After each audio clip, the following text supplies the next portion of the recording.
Let's send it over to Jeff now, who is monitoring what people in social media are commenting on this. Yeah, we got a lot of comments when we posted a question yesterday on the News 10 Facebook page after this decision was made, and I was just trying to revisit some of those comments because there was a lot that we couldn't get to, and I can't pull up those comments on Facebook thanks to the timeline. Thank you, Facebook, for the timeline. I love that timeline. I can't even locate it. Dozens of comments, but that's okay. Don't get him started. We have other options out there, including Twitter, and there's still a lot going on with this on Twitter. CNN actually is probably trying to do some damage control, but they are saying that Mitt Romney raises $4.2 million after healthcare ruling, and then Barack Obama himself pointed out 5 ways healthcare reform is helping American families. And speaking of Twitter, when this decision was reached yesterday at its peak, Twitter and the internet was going nuts. There were 13,000 tweets a minute at one point in time yesterday. Say that again. What's that number? 13,000 tweets a minute. Wow.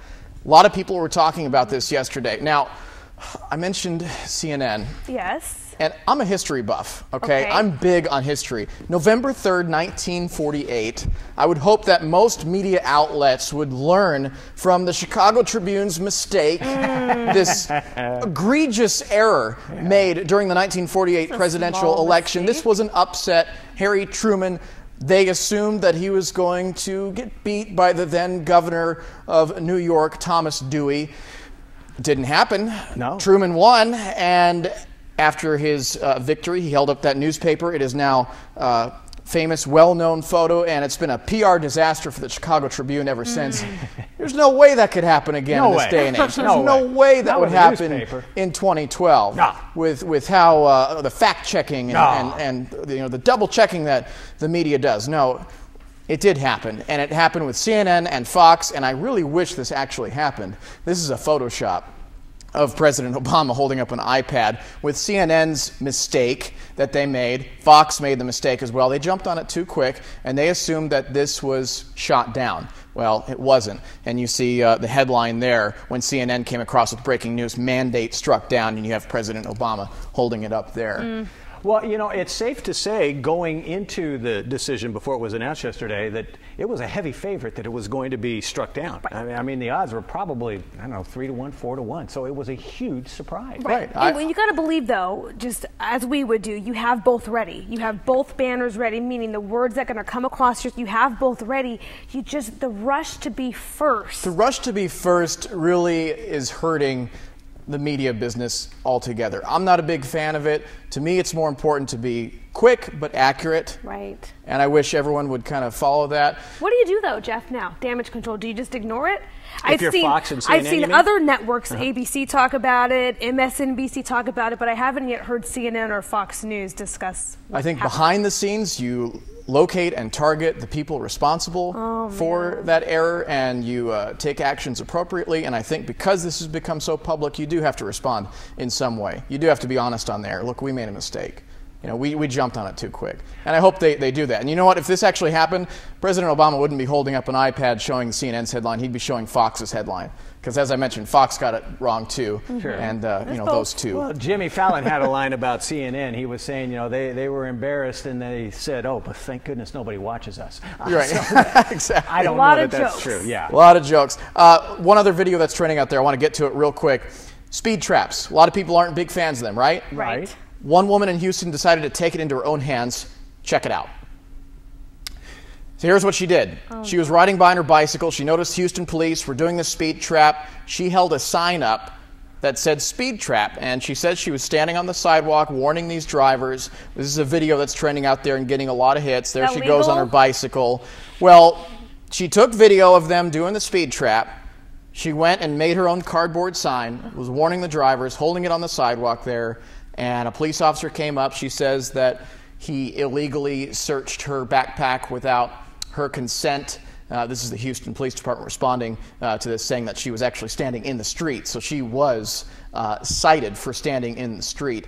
But this is a little dispute that they're having out there. I just thought it was interesting seeing someone kind of put out a warning. I would love a speed trap warning. Well, we applauded. That sign wasn't the best of signs. No. Hey, Dan, trying to see. we're not Well, looking no, at but the if you're sign. going to warn them, warn them. I mean, could you really see? I would It's figure the she was a best. hitchhiker. I don't know if I'd even look at that sign. So yeah, get a bigger sign next time. All right. But we applaud. Yeah, Lesson learned. absolutely. Thank All you, right, Jeff. Jeff Maher is here. He's watching what people are talking about. You know, when it comes to technology, I get pretty excited about it, but in terms of actually buying it for myself, I usually don't. I still have my same TV that I had from back in college. If you don't believe HD, that. huh? No. Okay. No, I don't need it. I don't care. Okay. But when this comes out in a couple of years, I will be first in line to buy it. The Google Glasses is what we're talking about. Not only does it make guys in glasses look cool, but it combines your smartphone with your glasses. Your smartphone is a thing of the past. It goes away. With these glasses, you can take calls, you can take video, it gives you maps, it has these little icons that go on your glasses here, and this was just unveiled in San Francisco. They get all the cool stuff, Dan. Yeah, well, how do you move it? Do you have to touch the glass lens? It's a lot of it is just voice activated. Really? It's just voice activated. You know, call coming in, Dan Elliott. Hey Dan, how's it going? And then I see your face up there. No, as I'm thank trying you. to drive. Hey Dan, how's it going? I'm just going to work. Right. Yeah, hang on. Let me bring up another map here of how to get there. Hopefully that doesn't happen. But anyway, it's cool. This is coming out. Take a look at this video.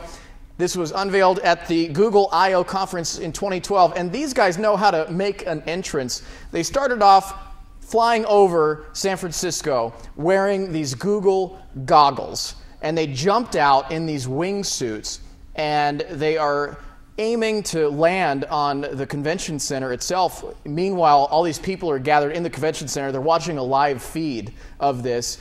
Keep in mind, it's being recorded from their glasses. Once these glasses come out, it'll be able to record video. You won't be able to know if someone is recording video as they're looking at you, let alone take phone calls, take video calls, record messages, take maps. It's a very cool device. They land safely, they rappel down the building, then they get on mountain bikes, and they ride into the convention center and go up onto the platform and make this big announcement that they are less than 2 years away from developing this revolutionary device. Of course, the price is not known just yet. Our hope is that it's going to be fairly cheap. Early reports are that it's going to be less than $1,500, so probably around the range of maybe an iPad. Maybe. Hopefully, but I will be buying a pair of those. I'm curious to check them out. And Kiva's shaking her head. You don't want that? No. It's too much in your face, right? It's too much right up in here. Yeah, I understand. Well, Give she you a could migraine. get the Google contact lenses. No. There you go. There you you go. could do that. No. Yeah. No. No. We'll find out if they But come thank up you, with Jeff. those. Well, Jeff Maher's getting ready to fly to Denver. You're going to get a first-hand look from high above. From that high spot. above, I certainly will. And then I'm going on a hike tomorrow. In the areas close? Not far from it. Wow. So I will be breathing a lot of that in. Hopefully we're not going to get too close, but just a devastating story out there. And again, So long too, Jeff. I mean, usually these yeah, fires get I know. put out. I know. It's lasting a long time. What is it? Only about 10% contained. Yeah, not that's very still far. badly. Yeah. And the Denver Post in Colorado put together a slideshow online. I want to bring up some of these pictures because pictures really can help tell the story in addition to video. It's rare that you see a fire spread to a subdivision and take out an entire subdivision, which is what you're seeing here. You're seeing some of the homes on fire there. We move to the next picture. You're seeing a nighttime shot where you see just how close it is to that intersection. And this is why it's really an unprecedented event, is because not just in Colorado Springs, but Boulder, Greeley, you're seeing these fires so close to residences and subdivisions. Normally they keep away from that. All these people who were evacuating, the heavy smoke, the dense smoke on the highway, people heading out, that's probably I-25 right there. And then you have another picture of the fire racing down the mountain. I remember the fire chief describing a 2-mile wall of fire that was racing towards that subdivision. And when you look at the aftermath, there's just, the fire was so hot and so intense, there's nothing even to rummage through. When these people return to their subdivisions, there's no burned out utilities. There's just, typically you see like a dishwasher or something charred. It's just gone. It looks like it was just nuked. Almost bombed, yeah. Almost bombed. So that's something that they're dealing with, and I'll be out there for, about a week. Take some pictures. I will. I'd be interested to see him. I just can't imagine the helplessness that you feel when you saw that shot of a house and the fire on the hill behind him. There's nothing you can do. And a lot of these are higher-end homes, and I was reminded by our photographer, Mike Garza, he's been working here for quite some time, I think close to 30 years. He said 1988, the 49er fire, which you may remember, was kind of a similar event. He said actually more homes burned in that event than this one. It was bad. And then it was 5 years ago we had the Angora fire that leveled a lot of homes too. And this year, we've been pretty lucky. Knock on wood, huh? Yeah, been pretty lucky. It's just that devastation, and you lose everything. It's your home, all of your items, everything. That's tough. That's tough. Thank you, sir. It's time for Maher's Moment. Yeah, you know, here at News 10, one of the things we like to do in some of our reports is watchdog. And watchdog means watching out for our community, making change if need be, but it doesn't have to be limited to just us in the media. It can be your average person as well, pointing out something wrong and making a change for the better. This happened in New York. Take a look at this. This was just an amateur filmmaker who noticed a problem leading down to a subway train station that people kept on tripping on this particular stair. He measured it. He found that it was about ½ an inch higher than the other stairs, the other steps. All these people were tripping on it. He posted that online. It went viral. And now the New York authority who oversees the trains they've blocked it off so that people can't be tripping over it anymore, and then they're going to be making the changes to it. They're going to be fixing it because of the fact that this guy did this and the video went viral. So and it's the same step every time. It's the same step. I know. Good for him. Yeah, good for him.